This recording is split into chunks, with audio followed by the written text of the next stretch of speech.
जय श्रीराम. गेले 27 दिवस आपण ब्रह्मचैतन्य गोंदवलेकर महाराज यांचं जे प्रवचनरूपी पुस्तक आहे, त्याचं आपण वाचन करतोय.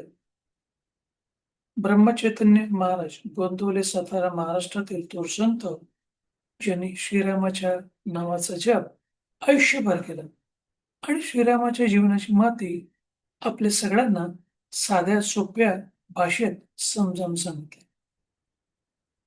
नाम कोणी घ्यावं, कधी घ्यावं, कुठे घ्यावं, कसं घ्यावं, का घ्यावं, त्याचे काय फायदे, हे सगळं त्यांनी या 365 दिवसांच्या प्रवचनरूपी पुस्तकात लिहिलेलं आहे आणि प्रत्येक दिवसाआधी एक प्रवचन जे वाचायला एका दिवसाच्या प्रवचनाचं पुस्तक एक पान वाचायला 3-4 मिनिटं, स्लो असेल तर 5-6 मिनिटं लागतील. आणि ज्यांना वाचायचा कंटाळा येतोय, म्हणजे फिजिकल पुस्तक अवेलेबल आहेच. ते नसेल तर ऑनलाईन वाचता येऊ शकतो आणि त्याचाही कंटाळा असेल, तर अशा प्रकारचे जे रेकॉर्डेड सेशन्स आहेत, त्याचं तुम्ही श्रवण करू शकता. जे फ्री ऑफ कॉस्ट आहे.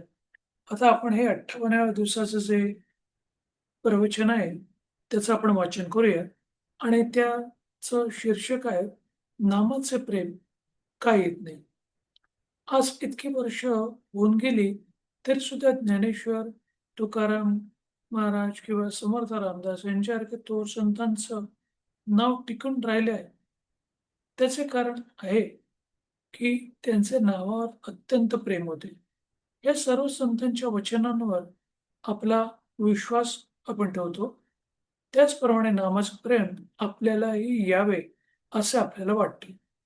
पण ते प्रेम आम्हाला का उत्पन्न होत नाही? याचा विचार आपण करायला पाहिजे. म्हणजे आता ह्यांनी फक्त या संतांची नावं सगळी ज्ञानेश्वर महाराज, तुकाराम महाराज, समर्थ रामदास, पण एकनाथ महाराज, गोरा कुंभार, सावतामाळी सगळ्या जेवढे संत होऊन गेले, संत जनाबाई, कोणतेही संत असू दे, त्या सगळ्या संतांनी आपल्याला एक सोपा सुटसुटीत मार्ग सांगितला आहे. तो म्हणजे फक्त आणि फक्त देवाचं नामस्मरण करणं आणि ते पण श्रद्धेने. त्यास काही कोणत्याही प्रकारच्या वेळेची, काळाची, शिक्षणाची, आरोग्याची, पैशाची कोणत्याही प्रकारचं रिस्ट्रिक्शन नाही, म्हणजे मर्यादा नाही. कोणीही येऊ शकतो. स्त्री, पुरुष, लहान मुलगा, यंग माणूस, वयस्कर माणूस.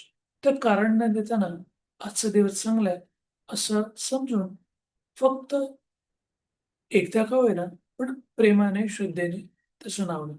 आणि नाव घेताना तुम्ही तुमच्या कुलदेवी, कुलदैवत, तुमचं इष्टदैवत किंवा तुमचा गुरु कोणी असेल, कोणाचंही नाव तुम्ही घेऊ शकता.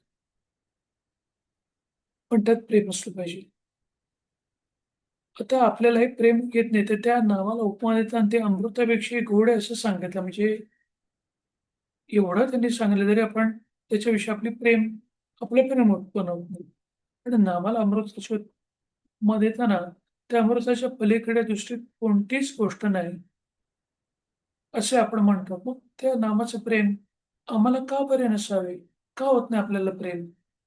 तर त्या नावाच्या आड काही येत असेल, तर ते काहीतरी पाहिजे आणि ते खास. त्याप्रमाणे आपल्या तोंडात साखर घातल्यावर आम्हाला जर ते गोड लागले नाही, तर तो दोष साखरेचा नसून आपल्याच तोंडाला चव नाही असं आपण म्हणतो. जे आपण साखर खातो किंवा कुठच्याही प्रकारचा गोड पदार्थ खातो आणि आपल्याला गोड लागलंच नाही, तर ते साखरेचा दोष नसून आपल्याला काहीतरी प्रॉब्लेम आहे हे आपण समजून घेतलं पाहिजे. त्याचप्रमाणे नामाची गोडी आपल्याला अनुभव येत नसेल, तर आपल्यामध्येच काहीतरी दोष असला पाहिजे खास, हेच महाराजांनी सांगितलंय.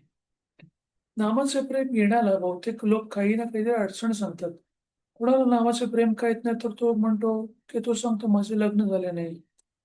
ते होऊन प्रपंच, मुले-बाळे हे सर्व झाल्यानंतर मला नामाचं प्रेम येईल. म्हणजे प्रत्येकाचे वेगवेगळे रिझन असतात. पण लग्न करून मुले-बाळे असलेल्या किती लोकांचं नाम नाही, जे नामाचं प्रेम लागले आहे. कोणी म्हणतो पैसा नाही म्हणून प्रपंचाची काळजी वाचते.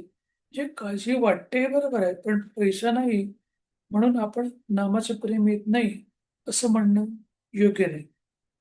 परंतु अगदी भरपूर पैसा असलेल्या किती लक्षाधीशांना नामाचं प्रेम मिळालं आहे. म्हणजे नाम घेण्यासाठी देखील त्याची इच्छा असावी लागते आणि त्याचं प्रेम किंवा त्याचा आशीर्वाद आपल्यावरती असावा लागतो.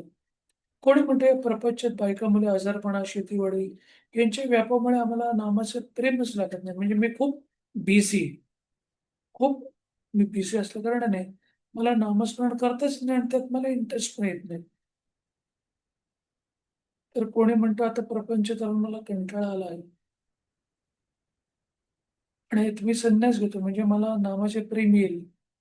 म्हणजे कोणती ना कोणती तरी आपण सबब देण्यात एकदम एक्सपर्ट झालेलो असतो आणि म्हणूनच आपल्याला नामाचं प्रेम येत नाही. तो कोणी प्रापंचिक दुःखाला कंटाळून अगदी आत्महत्या करायला निघतो अशा रीतीने सर्वजण ज्या परिस्थितीत असतात त्या परिस्थितीतच नामस्मरणाला अडचण सांगत असतात, की तुम्ही ज्या परिस्थिती आहात, ती परिस्थितीचं तुम्ही कारण देऊन नामस्मरण करू शकत नाही किंवा ते नामस्मरण आवडत नाही, हे आपण रिझन देत असतो. नामाचं प्रेम न यायला खरोखर परिस्थिती कारणीभूत आहे का? याचा विचार आपण करायला पाहिजे. मला वाटते, जे महाराजांना वाटतं, नामाचं प्रेम न यायला खरोखर कारण कोणते असेल तर भगवंत हवा असे आम्हाला मनापासून वाटतच नाही. वाटतच नाही. भगवंत हवा आहे असे वाटणे हे खरोखर भाग्याचं लक्षण आहे. म्हणजे नामस्मरण म्हणजेच भगवंत, भगवंत म्हणजेच नामस्मरण.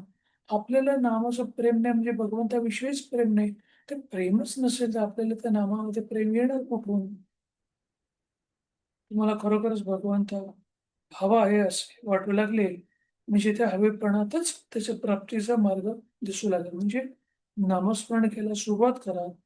तुम्हाला भगवंत मिळणारच ह्याची खात्री बाळगा आणि हे सगळेच संत हेच सांगतात. शेवटचे वाक्य, नामाची गोडी अशी विलक्षण आहे, की ज्याला ती लागली, त्याला स्वतःचे भान राहत नाही. म्हणून नामाला वाहून घ्यावे. नामामध्ये वाहून घेतलं, की त्याचं प्रेम येणार. म्हणजे नामाचं प्रेम काही येत नाही.